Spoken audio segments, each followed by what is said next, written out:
If you recently have been feeling like your attention is fragile, your focus is just not there, it could be because of your phone. We're going to be talking about our phones, the symptoms that might suggest that you might be spending too much time on your phone, and any things that you can do to scale back on your phone usage. So if you want to get your screen time down from this to this, then keep watching.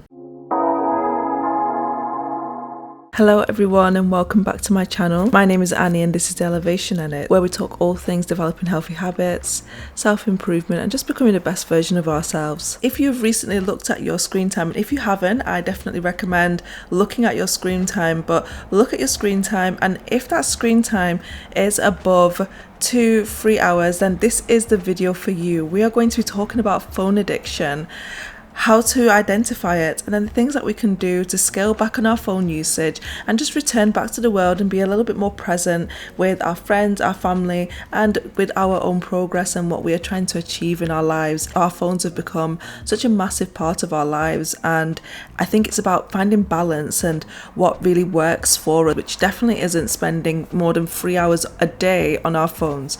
Now, before I get into this, I do want to make a little bit of a disclaimer. This is not an anti-phone video. Our phones are so important, and I think that it's a tool. It's a very powerful tool. However, we do need to find balance, and it shouldn't be just taking over our lives, and that's what I want to focus on. So I'm not going to tell you to throw your phone away. I'm not going to ask you to move to a mountain or go off the grid.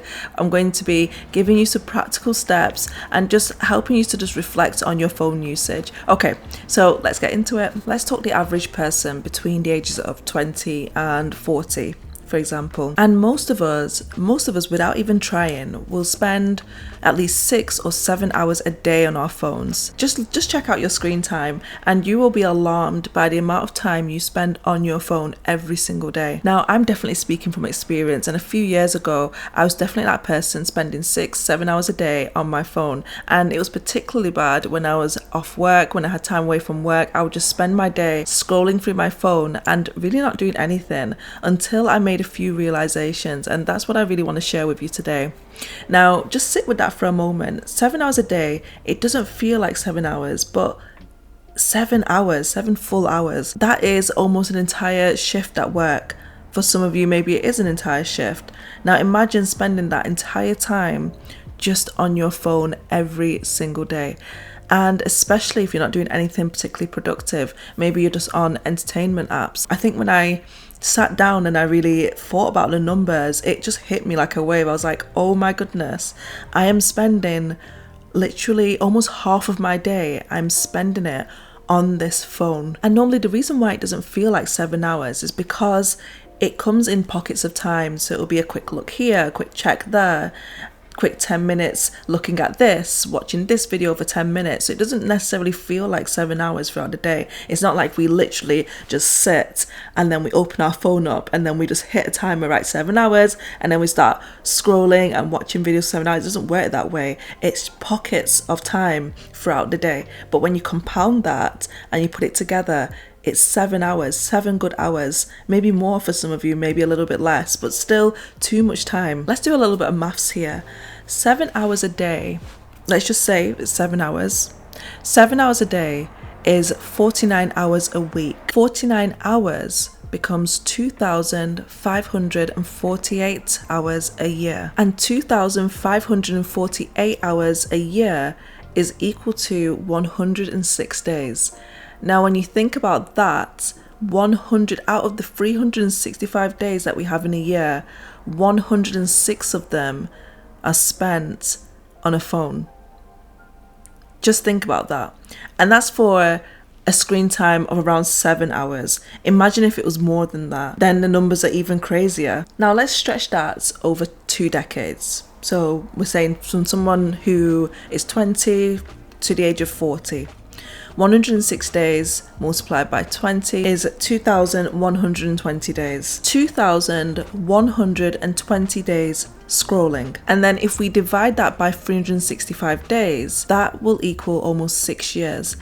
Just imagine that. Just put that into context. Almost 6 full years just consuming, just consuming I just, when I thought about that, when I really sat down and I thought about the mouse, I was like, wow, like this is actually insane. You cannot spend this much time just watching other people live their lives. During the pandemic, screen time was really bad during that time, and it's because we had nothing to do. We were just all in our houses, we couldn't go anywhere, so all we could do was just be online.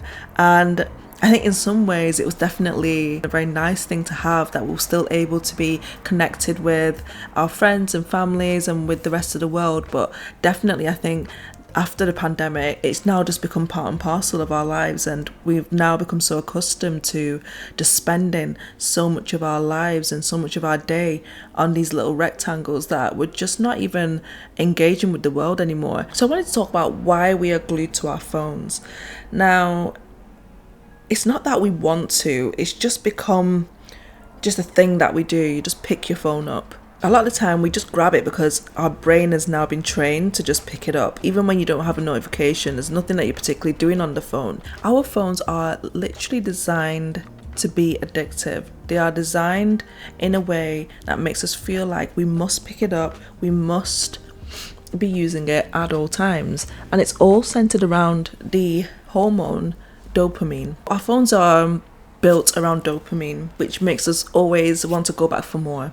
And social media, I like to think of it as like an intimate reward system, a little bit like a casino. Sometimes the content's boring, sometimes it's amazing, sometimes it's funny, sometimes it's emotional. And it's that unpredictability that always makes us keep swiping. Okay, what if the next one is interesting? Oh, that one's good. Maybe the next one is going to be good too. And then you just end up in this cycle of always wanting to find out what the next thing will be, what the next news will be, what the next post will be. It's like a look of the drawer. We do all get into that cycle of just constantly wanting to find out what the next thing is going to be. And that's what really keeps us hooked onto these devices. And then there's FOMO, just that massive fear of missing out. What if I miss out on a new trend? What if I miss out on that DM? And so you find yourself just checking over and over again for absolutely nothing. So I want you to ask yourself this question.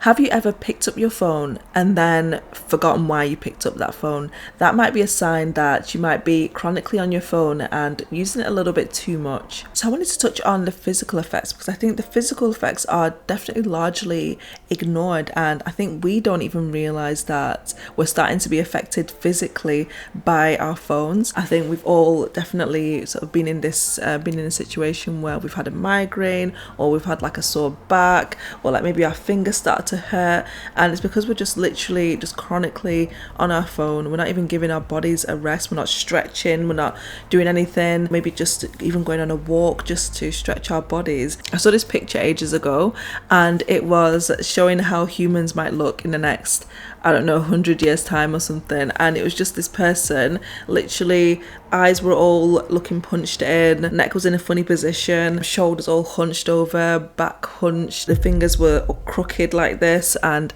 I just thought, yeah, they might be onto something there. Our nervous system becomes dysregulated from excessive phone usage, and that's because of the constant shift from dopamine to cortisol, and then you just feel exhausted. You haven't actually done anything, but yet you're just so tired and exhausted from the day. And that's another thing I want you to think about. Have you ever just sort of been in the house all day? Maybe you've just been on social media for the entire day, and then it gets to around midday after a long morning of scrolling, or maybe it's the evening, and you're just drained and you just feel so exhausted, but not in a productive way, just in a very foggy and overstimulated way. And that brings me to the mental health side of things. There's a few things that come to mind. Firstly, being that comparison aspects of things. Excessive screen time definitely contributes to feelings of comparison, being self-conscious, having anxiety. You can definitely start to feel like you're behind in life, even if 10 seconds ago you were fine. And that's because you might come across somebody who is more successful than you, or maybe they have a better body than you, or people who have figured it out faster, and then you just start to feel really bad about yourself. And that can all happen in a matter of a minute. Social media is definitely such a powerful tool tool, and it's something that you can use to learn things and relax and just de-stress from the day, feel entertained. But spending half of your day just on your phone is just so unhealthy, and that's just what I want to reiterate and just get that point across. So here's how to know if your phone is running your life more than you'd like. So number one is checking your phone mid-conversation. Even if you don't mean it, you just find your hand just reaching for your phone, and then you unlock it and then you just check for nothing. So if you find yourself just reaching for your phone mid-conversation, that might be a sign that you are using your phone a little bit too much and it might be running your life a little bit. Number two, you are scrolling on your phone in bed until you fall asleep. Number three, you eat whilst you're scrolling. Number four, you can't watch a movie without looking at your phone. Number five, you start having feelings of anxiety when you're not near your phone. So you've identified some signs that you might be addicted to your phone. So what next? What do you do now? So here are some things that you can do to break that addiction and to take control of the situation. The first thing you can do is to ensure that you charge your phone away from your bed. Charge it in a different room. That way, once you charge your phone, you go to your bedroom and then you can have a quiet and nice restful sleep without thinking about your phone because it's away from you. It's in a different room. Try that and see if that helps. So the second thing you can do is to put your phone away as soon as you walk in from outside. So you've been out for the day and you're returning home, put your phone away, and it could be that you set a timer, or let's say you get back in from your day at 5 o'clock. You could say, right, 5 o'clock till 7, no phone time. I'm just going to eat some food, I'm going to read a book, I'm going to go to the gym, I'm going to just do something, I'm going to go for a walk. Just allocate that time as time for yourself, time that is specifically away from your phone. The third thing you can do is to turn off your notifications. When I say turn off notifications, I mean most of them, if not all of them. For me, when I turned off my notifications, I found that my productivity basically doubled. I was so much more productive because if anything was truly important, I would just check. It just did not help just having a phone constantly binging, vibrating, and just pinging constantly. So when I just turned off my notifications, I could just focus. So that's definitely something that you can try. And the fourth thing you can do is to put all of your apps into folders. So you could have an entertainment folder, productivity folder, and just categorize all of your apps. That way it just kind of reduces that automatic impulse to just click on an app. You're being a little bit more intentional, you're thinking about it more. Now the next one is, if your situation is really bad, you might want to actually set a phone-free day, so an entire day where you are away from your phone, and just challenge yourself to be away from your phone for an entire day. And the reason for doing this is that it just gives your mind a total and complete reset. So imagine you have a full day now without your phone. You'll just sit down and you're like, okay, now what? Well, now you can maybe join that club, start that new hobby, take up a skill. So there's just so much that you can do within your day. Maybe putting your phone away and just setting an entire day just for yourself will make you realize that. Number 6 is my favorite, and that is do not disturb. I am chronically D&D. If you need me, call me twice. It's just helped me massively, again, just because of notifications. The constant pinging definitely doesn't help with focus, so try the do not disturb setting. You can also remove social media apps from your home screen so that it's not just in front of you for you to click. That way you might think a little bit before just clicking onto it, because I think a lot of these things is literally just impulse, just being a little bit more intentional before you click on it. And then you might just think, okay, what am I actually going on to this for, and is there something better that I could be doing with my time? The next thing you could do is use an actual alarm clock. If your phone is your alarm clock, you might find yourself, you'll switch off your alarm clock and then your phone is in your hand, and then it's okay, right, time to scroll. Next thing that I would recommend is to start hobbies that don't involve your screen. So this could be things like reading, going to the gym, it could be walking, baking. There's just so much that you can do that doesn't involve screens. So just think about your interests, what things do you like to do, and then pick some hobbies and things that you can do that don't involve screens, and that will definitely help you to reduce your screen time.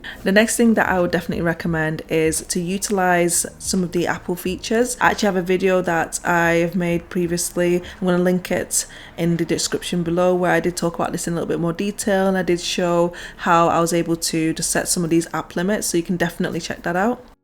Thank you so much for spending this time with me. If this video resonated with you, I would definitely appreciate it if you would hit that subscribe button, hit the notification bell, and I'll see you in my next video. Bye for now.